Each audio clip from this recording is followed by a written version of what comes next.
मार्च 19। अक्षम्य अपराध। पाठ मरकुस 3 अध्याय 21 से 30 वचन। तो सोच लो कि वह कितने और भी भारी दंड के योग्य ठहरेगा। और अनुग्रह की आत्मा का अपमान किया। इब्रानियों 10 अध्याय 29 वचन। जो कोई मनुष्य के पुत्र के विरोध में कोई बात कहे उसका वह अपराध क्षमा किया जाएगा, परंतु जो पवित्र आत्मा की निंदा करे उसका अपराध क्षमा न किया जाएगा।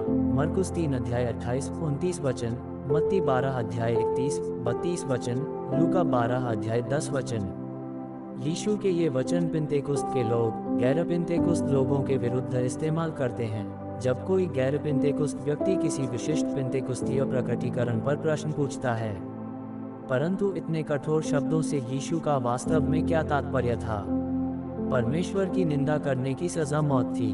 पुराने नियम की व्यवस्था के अनुसार उसकी क्षमा नहीं थी। लेव्य व्यवस्था 24 अध्याय 10 से 16 वचन। लेकिन नई वाचा के अंतर्गत किए गए प्रावधान के विषय में क्या जो कहती है कि यीशु का लहू हमें सारे पापों से शुद्ध करता है। यीशु ने ये क्यों कहा कि पवित्र आत्मा की निंदा करना उनकी निंदा करने से अधिक गंभीर बात है? पवित्र आत्मा ही एक ऐसी शक्ति है जो हमें हमारे पापों के प्रति निरुत्तर करता है और हमें पश्चाताप की ओर ले जाता है। यूहन्ना 16 अध्याय 7 से 11 वचन। उसकी सहायता के बगैर कोई भी यीशु को प्रभु कर नहीं पुकार सकता है। पहला कुरिन्थियों 12 अध्याय 3 वचन। यदि कोई आत्मा की निंदा करे तो और कोई भी नहीं रह जाएगा जो उनमें पश्चाताप उत्पन्न करे। जब लोग और विशिष्ट धर्मगुरुओं ने यीशु को कहा वह पागल है और दुष्ट आत्मा से ग्रसित है, तब यीशु पवित्र आत्मा की निंदा के विषय में कहा। निंदा करने का अर्थ है अपमानजनक और संघातक भाषा में बुराई करना। परमेश्वर के पुत्र को खुल्लम खुल्ला शर्मिंदा करना अनुग्रह की आत्मा का अपमान करना है। पवित्र आत्मा की निंदा करने के विषय में चेतावनी देने के तत्पश्चात यीशु ने कई तुलनात्मक चीजों का जिक्र किया, जैसे कि निकम्मा पेड़ और सांपों के वंश। मत्ती 12 अध्याय 33 से 35-39 वचन। तो इससे ये स्पष्ट होता है कि उन लोगों का निंदा करना केवल शब्दों का उच्चारण करना ही नहीं था, परंतु उनके चरित्र का प्रदर्शन था। स्टेनली हॉटन 1916 एक उत्कृष्ट पिन्तेकुस्त अगुवे ने चेतावनी दी, किसी भी व्यक्ति का पवित्र आत्मा के काम को नकारना ये जानबूझकर है या अज्ञानता के कारण है, ये केवल परमेश्वर ही जानता है। कई हजार हैं जो पिन्तेकुस्त के अनुभव को शैतान के नाम से जोड़ते थे, परंतु बाद में उन्होंने पश्चाताप किया और उनकी आंखें खुल गईं और उन्होंने पवित्र आत्मा का बपतिस्मा पाया। इन दिनों कई विचित्र घटनाएं हो रही हैं जिन्हें दावे के साथ कहा जा रहा है कि ये आत्मा की ओर से हैं। जब उन्हें सिद्ध करने के लिए आत्मिक प्रमाण न हो तो किसी पर दबाव नहीं है कि वे भी इन्हें ऐसा ही माने। हमें सावधानी बरतनी है, लेकिन समय से पहले फैसला न दें। पहले मैं अंधा था परंतु अब देखता हूँ। तेरी आत्मा नित रहे मेरे मन में, तेरा नाम गाता रहूं हर पल में। जीवन जल नदी जैसा बहता है, प्रभु आत्मा के संग चलना है। मार्च 20। बालक द्वारा अगुवाई। पाठ पहला पत्रस 3 अध्याय 8 से 21 वचन। विरोध या झूठी बढ़ाई के लिए कुछ न करो, पर दीनता से एक दूसरे को अपने से अच्छा समझो। फिलिपियों 2 अध्याय 3 वचन। आज्ञाकारिता का हमेशा एक तरफा होना आवश्यक नहीं है, जैसे कनिष्ठ वरिष्ठों की आज्ञा पालन करें।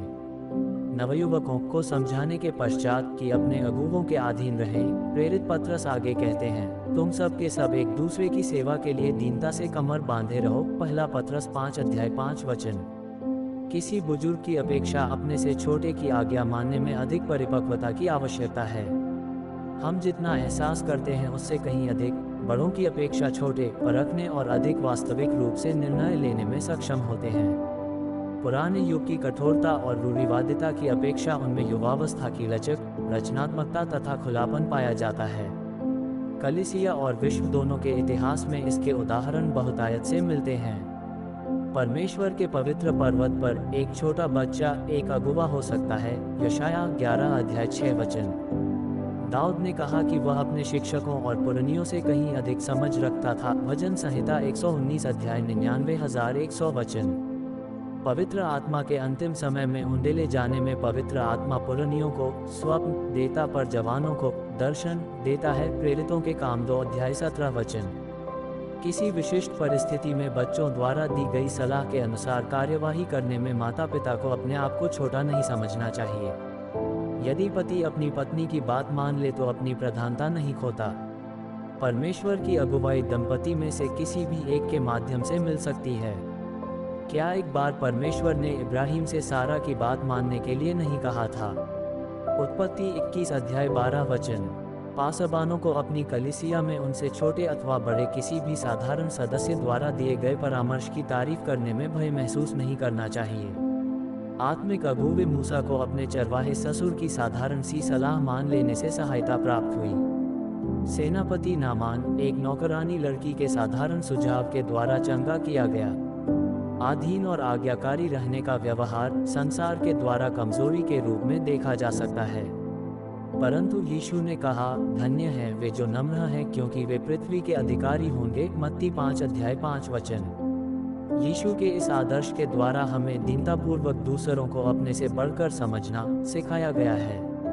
ये प्रत्येक कदम पर मसीह की दीनतापूर्ण आज्ञाकारिता थी जिसने उसके पिता को इतना प्रसन्न किया कि पिता ने उसे सबसे ऊंचा उठाया।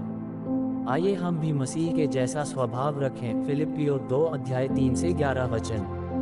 मसीह के द्वितीय आगमन के अग्रदूत के रूप में हमारी सेवकाई है कि आज्ञा न मानने वालों को धर्मियों की समझ पर लाएं और प्रभु के लिए एक योग्य प्रजा तैयार करें। लूका 1 अध्याय 17 वचन। यदि कोई व्यक्ति मनुष्यों को जिन्हें वह देख सकता है उनकी आज्ञा नहीं मानता है, तो वह परमेश्वर की, जिसे उसने नहीं देखा, उसकी आज्ञा कैसे मानेगा? वह व्यक्ति जो कहता है कि वह परमेश्वर की आज्ञा का पालन करता है परंतु अपने सहकर्मियों की आज्ञा नहीं मानता है, वह व्यक्ति ठग है, उसमें ईमानदारी नहीं है। और ऐसे ही हर दिन का वचन सुनने और मनन करने के लिए बारली, पावरी, सितारा परिवार को सब्सक्राइब करें और मित्रों को शेयर करें। धन्यवाद।